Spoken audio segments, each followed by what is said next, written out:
Volume 2, Chapter Ninth of the Antiquary. This recording is in the public domain. The Antiquary by Sir Walter Scott.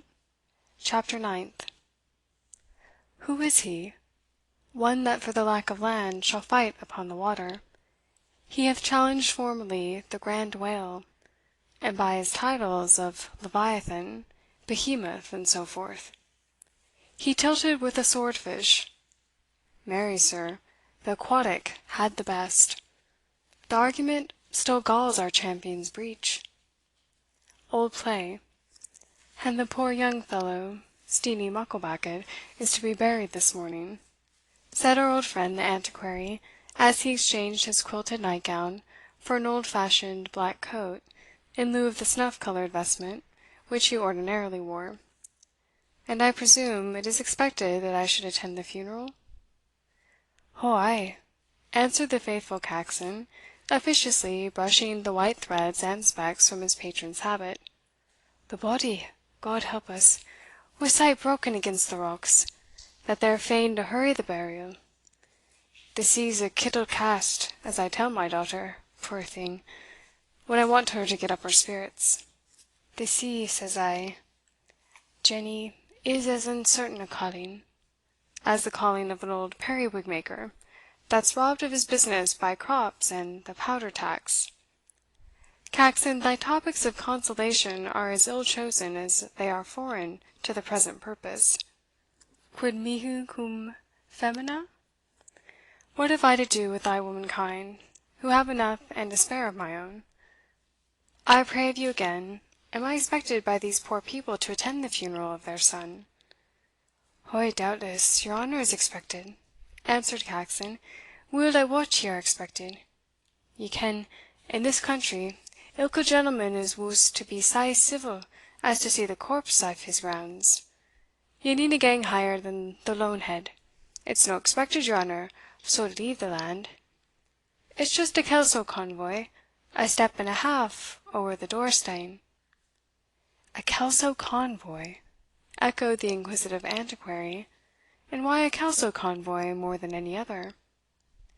"Dear sir," answered Caxon, "how should I ken?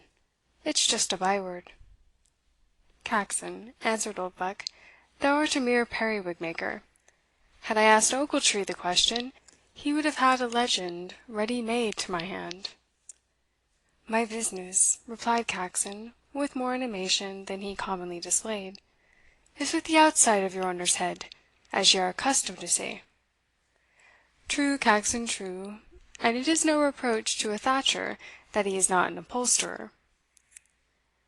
He then took out his memorandum book, and wrote down "Kelso convoy, said to be a step and a half over the threshold. Authority, Caxon. Quara, whence derived? Mem. To write to Dr. Graystill upon the subject."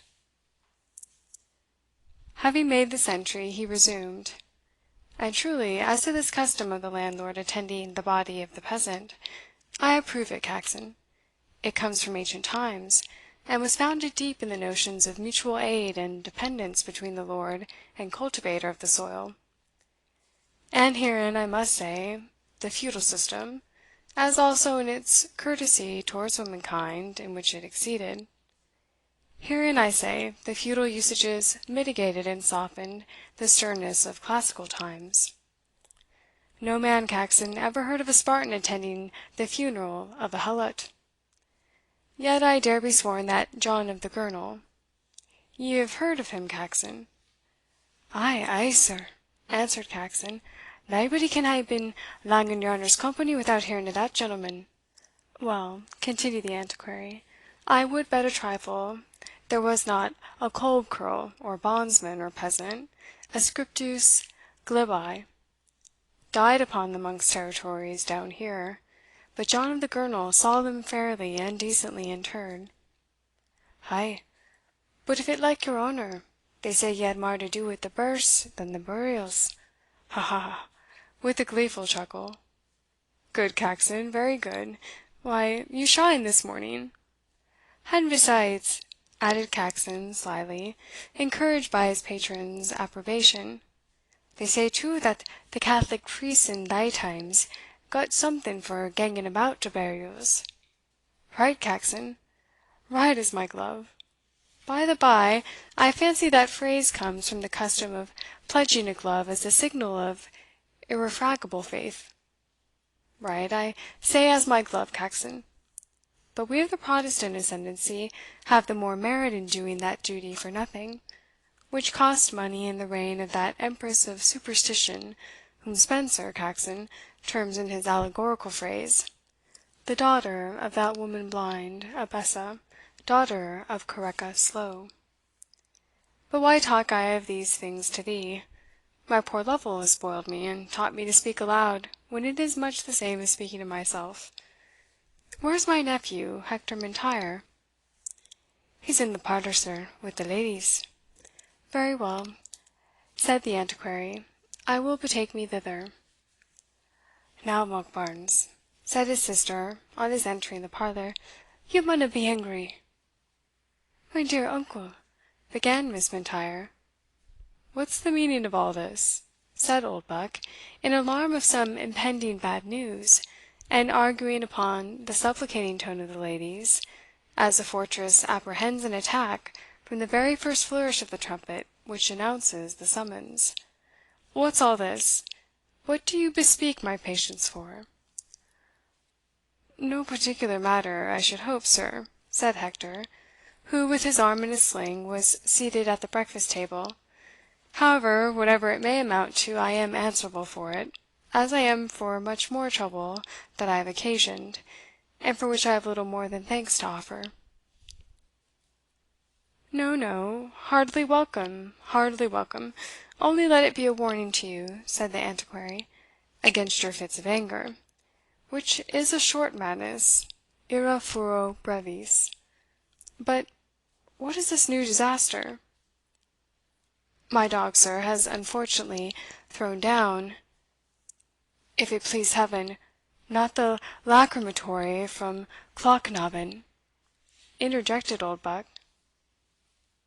"Indeed, uncle," said the young lady, "I am afraid it was that which stood upon the sideboard. The poor thing only meant to eat the pat of fresh butter." "In which she has fully succeeded, I presume, for I see that on the table is salted. But that is nothing. My lachrymatory, the main pillar of my theory on which I rested to show, in despite of the ignorant obstinacy of Mac Cribb, that the Romans had passed the defiles of these mountains, and left behind them traces of their arts and arms, is gone, annihilated, reduced to such fragments as might be the shreds of a broken flower pot. Hector, I love thee, but never more be officer of mine." "Why, really, sir, I am afraid I should make a bad figure in a regiment of your raising." "At least, Hector, I would have you despatch your camp train, and travel expeditus, or relictis impedimentis. You cannot conceive how I am annoyed by this beast. She commits burglary, I believe, for I heard her charged with breaking into the kitchen, after all the doors were locked, and eating up a shoulder of mutton." Our readers, if they chance to remember Jenny Rintherout's precaution of leaving the door open when she went down to the fisher's cottage, will probably acquit poor Juno of that aggravation of guilt which the lawyers call a claustrum frigit, and which makes the distinction between burglary and privately stealing.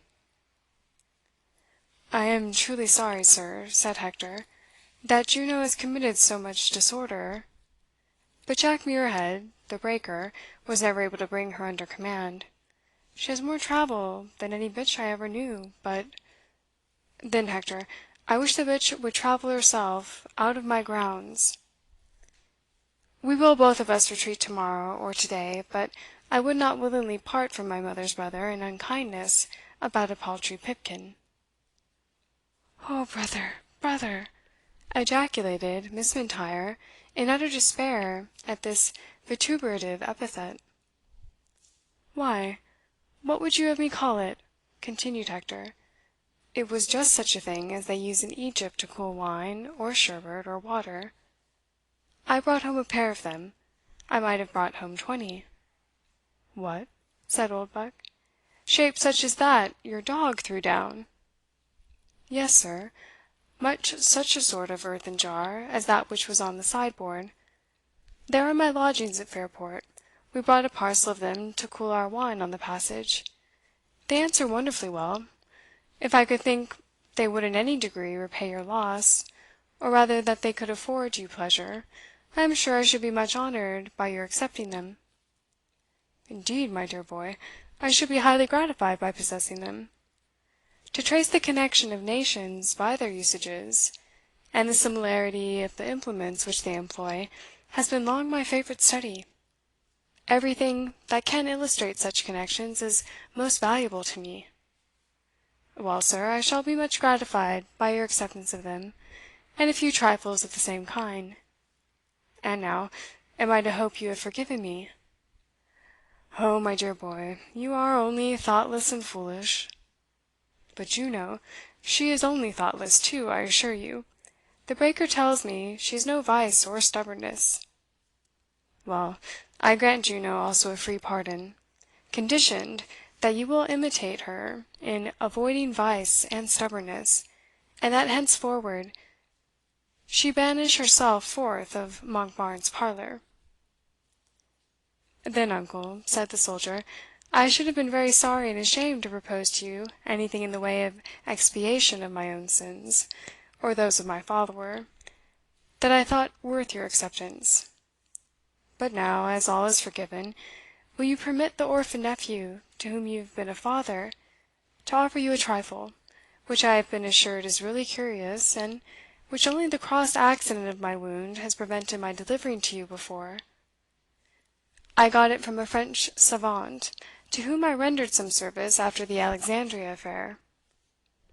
The captain put a small ring case into the Antiquary's hands, which, when opened, was found to contain an antique ring of massive gold, with a cameo, most beautifully executed, bearing a head of Cleopatra.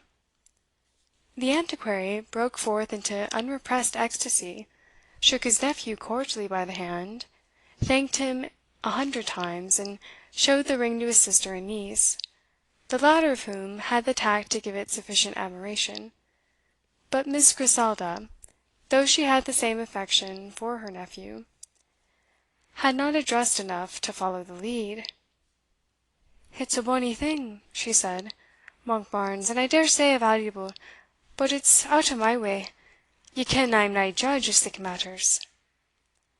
"There spoke all Fairport in one voice," exclaimed Oldbuck. "It is the very spirit of the borough has infected us all. I think I have smelled the smoke these 2 days, that the wind has stuck like a remora in the north east, and its prejudices fly farther than its vapours. Believe me, my dear Hector, were I to walk up the High Street of Fairport, displaying this inestimable gem in the eyes of each one I met, no human creature, from the provost to the town crier, would stop to ask me its history. But if I carried a bale of linen cloth under my arm, I could not penetrate to the horse market ere I should be overwhelmed with queries about its precise texture and price. Oh, one might parody their brutal ignorance in the words of Gray: "Weave the warp and weave the woof, the winding sheet of wit and sense, dull garment of defensive proof, gainst all that doth not gather pence." The most remarkable proof of this peace offering being quite acceptable, was, that while the Antiquary was in full declamation, Juno, who held him in awe, according to the remarkable instinct by which dogs instantly discover those who like or dislike them, had peeped several times into the room, and, encountering nothing very forbidding in his aspect, had at length presumed to introduce her full person, and finally, becoming bold by impunity, she actually ate up Mr. Oldbuck's toast, as, looking first at one, then at another of his audience, he repeated, with self-complacency, "Weave the warp and weave the woof." You remember the passage in the Fatal Sisters, which, by the way, is not so fine as in the original. But, heyday, my toast has vanished. I see which way. Ah, thou type of womankind, no wonder they take offence at thy generic appellation." So saying, he shook his fist at Juno, who scoured out of the parlour. However, as Jupiter, according to Homer, could not rule Juno in heaven, and as Jack Muirhead, according to Hector M'Intyre, has been equally unsuccessful on earth, I suppose she must have her own way. And this mild censure the brother and sister justly accounted a full pardon for Juno's offences, and sat down, well pleased, to the morning meal. When breakfast was over, the Antiquary proposed to his nephew to go down with him to attend the funeral. The soldier pleaded the want of a morning habit. "Oh, that does not signify. Your presence is all that is requisite. I assure you, you will see something that will entertain no, that's an improper phrase, but that will interest you, from the resemblances which I will point out betwixt popular customs on such occasions and those of the ancients." "Heaven forgive me," thought M'Intyre, "I shall certainly misbehave, and lose all the credit I have so lately and accidentally gained." When they set out, schooled as he was by the warning and entreating looks of his sister, the soldier made his resolution strong to give no offence by evincing inattention or impatience. But our best resolutions are frail, when opposed to our predominant inclinations. Our Antiquary, to leave nothing unexplained, had commenced with the funeral rites of the ancient Scandinavians, when his nephew interrupted him, in a discussion upon the age of hills, to remark that a large seagull, which flitted around them, had come twice within shot. This error being acknowledged and pardoned, Oldbuck resumed his disquisition. "These are circumstances you ought to attend to and be familiar with, my dear Hector, for in the strange contingencies of the present war, which agitates every corner of Europe, there is no knowing where you may be called upon to serve.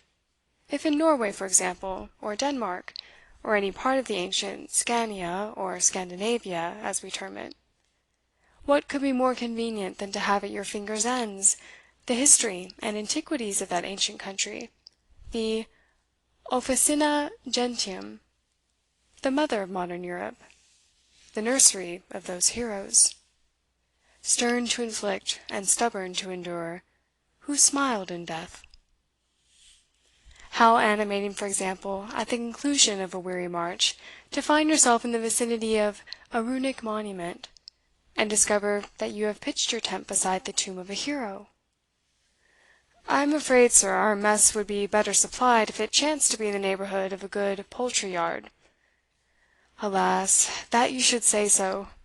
No wonder the days of Cressy and Agincourt are no more, when respect for ancient valour has died away in the breasts of the British soldiery." "By no means, sir, by no manner of means. I dare say that Edward and Henry and the rest of these heroes thought of their dinner, however, before they thought of examining an old tombstone.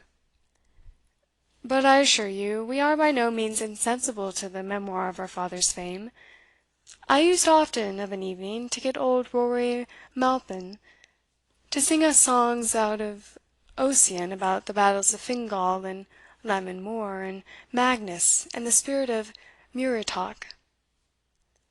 "And did you believe," asked the aroused Antiquary, "did you absolutely believe that stuff of Macpherson's to be really ancient, you simple boy?" "Believe it, sir? How could I but believe it, when I have heard the songs sung from my infancy?" "But not the same as Macpherson's English Ossian? You're not absurd enough to say that, I hope?" said the Antiquary, his brow darkening with wrath. But Hector stoutly abode the storm. Like many a sturdy Celt, he imagined the honour of his country and native language connected with the authenticity of these popular poems, and would have fought knee deep, or forfeited life and land, rather than have given up a line of them. He therefore undauntedly maintained that Rory Malpin could repeat the whole book from one end to another, and it was only upon cross-examination that he explained an assertion so general, by adding, "At least, if he was allowed whisky enough, he could repeat as long as anybody would hearken to him." "Ay, ay," said the Antiquary, "and that, I suppose, was not very long." "Why, we had our duty, sir, to attend to, and could not sit listening all night to a piper." "But do you recollect now," said Oldbuck, setting his teeth firmly together, and speaking without opening them, which was his custom when contradicted, "do you recollect now any of these verses you thought so beautiful and interesting, being a capital judge, no doubt, of such things?" "I don't pretend to much skill, uncle, but it's not very reasonable to be angry with me for admiring the antiquities of my own country more than those of the Harolds, Harfagers, and Hacos you are so fond of." "Why these, sir, these mighty and unconquered Goths, were your ancestors. The bare-breeched Celts, whom they subdued and suffered only to exist, like a fearful people, in the crevices of the rocks, were but their mancipia and serfs." Hector's brow now grew red in his turn. "Sir," he said, "I don't understand the meaning of mancipia and serfs, but I conceive that such names are very improperly applied to Scotch Highlanders. No man but my mother's brother dared to have used such language in my presence, and I pray you will observe that I consider it as neither hospitable, handsome, kind, nor generous usage towards your guest and your kinsman.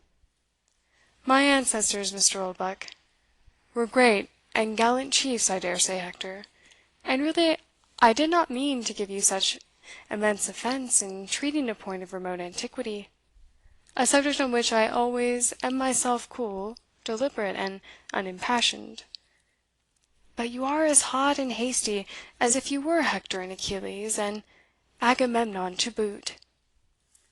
"I am sorry I expressed myself so hastily, uncle, especially to you, who have been so generous and good. But my ancestors no more about it, lad, I meant them no affront, none." "I am glad of it, sir, for the house of M'Intyre" "Peace be with them all, every man of them," said the Antiquary. "But to return to our subject, do you recollect, I say, any of those poems which afforded you such amusement?" Very hard this, thought M'Intyre, that he will speak with such glee of everything which is ancient, excepting my family.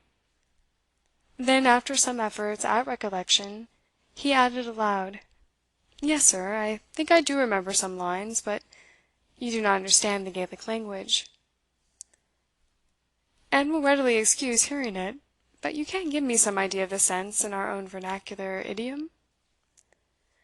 "I shall prove a wretched interpreter," said M'Intyre, running over the original, well garnished with ogs and ohs, and similar gutturals, and then coughing and hawking, as if the translation stuck in his throat. At length, having premised that the poem was a dialogue between the poet Oisin, or Ossian, and Patrick, the tutelar saint of Ireland, and that it was difficult, if not impossible, to render the exquisite felicity of the first 2 or 3 lines, he said the sense was to this purpose: "Patrick, the psalm singer, since you will not listen to one of my stories, though you never heard it before, I am sorry to tell you, you are a little better than an ass." "Good, good!" exclaimed the Antiquary. "But go on. Why, this is, after all, the most admirable fooling. I dare say the poet was very right. What says the saint?" "He replies in character," said M'Intyre, "but you should hear Malpin sing the original. The speeches of Ossian come in upon a strong deep bass, those of Patrick are upon a tenor key." "Like Malpin's drone and small pipes, I suppose," said Oldbuck. "Well, pray go on." "Well, then, Patrick replies to Ossian, 'Upon my word, son of Fingal, while I am warbling the psalms, the clamour of your old women's tales disturbs my devotional exercises.' Excellent! Why, this is better and better. I hope Saint Patrick sung better than Blattergowl's precentor, or it would be hang. choice between the poet and psalmist. But what I admire is the courtesy of these two eminent persons towards each other. It is a pity there should not be a word of this in Macpherson's translation." "If you are sure of that," said M'Intyre, gravely, "he must have taken very unwarrantable liberties with his original." "It will go near to be thought so shortly. But pray proceed." "Then," said M'Intyre, "this is the answer of Ossian: "'Dare you compare your psalms, you son of a—'" "Son of a what?" exclaimed Oldbuck. "It means, I think," said the young soldier, with some reluctance, "son of a female dog. Do you compare your psalms to the tales of the bare armed Fenians?" "Are you sure you are translating that last epithet correctly, Hector?" "Quite sure, sir," answered Hector, doggedly, "because I should have thought the nudity might have been quoted as existing in a different part of the body." Disdaining to reply to this insinuation, Hector proceeded in his recitation: "I shall think it no great harm to wring your bald head from your shoulders." "But what is that yonder?" exclaimed Hector, interrupting himself. "One of the herd of Proteus," said the Antiquary, "a phoca, or seal, lying asleep on the beach." Upon which M'Intyre, with the eagerness of a young sportsman, totally forgot both Ossian, Patrick, his uncle, and his wound, and exclaiming, "I shall have her! I shall have her!" snatched the walking stick out of the hand of the astonished Antiquary, at some risk of throwing him down, and set off at full speed to get between the animal and the sea, to which element, having caught the alarm, she was rapidly retreating. Not Sancho, when his master interrupted his account of the combatants of Pentapolin with the naked arm, to advance in person to the charge of the flock of sheep, stood more confounded than Oldbuck at this sudden escapade of his nephew. "Is the devil in him?" was his first exclamation, "to go to disturb the brute that was never thinking of him?" Then elevating his voice, "Hector, nephew, fool, let alone the phoca, let alone the phoca. They bite, I tell you, like furies. He minds me no more than a post. There, there they are at it. Gad, the phoca has the best of it. I am glad to see it," said he, in the bitterness of his heart, though really alarmed for his nephew's safety. "I am glad to see it with all my heart and spirit."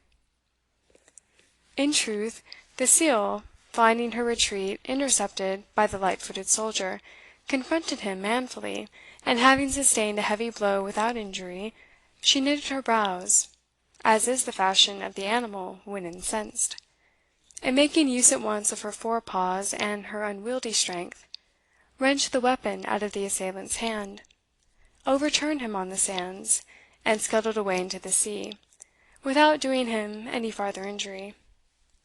Captain M'Intyre, a good deal out of countenance at the issue of his exploit, just rose in time to receive the ironical congratulations of his uncle, upon a single combat worthy to be commemorated by Ossian himself, since, said the Antiquary, your magnanimous opponent has fled, though not upon eagle's wings, from the foe that was low. Egad, she walloped away with all the grace of triumph, and has carried my stick off also, by way of spolia opima." M'Intyre had little to answer for himself, except that a Highlander could never pass a deer, a seal, or a salmon, where there was a possibility of having a trial of skill with them, and that he had forgot one of his arms was in a sling. He also made his fall an apology for returning back to Monkbarns, and thus escaped the farther raillery of his uncle, as well as his lamentations for his walking stick.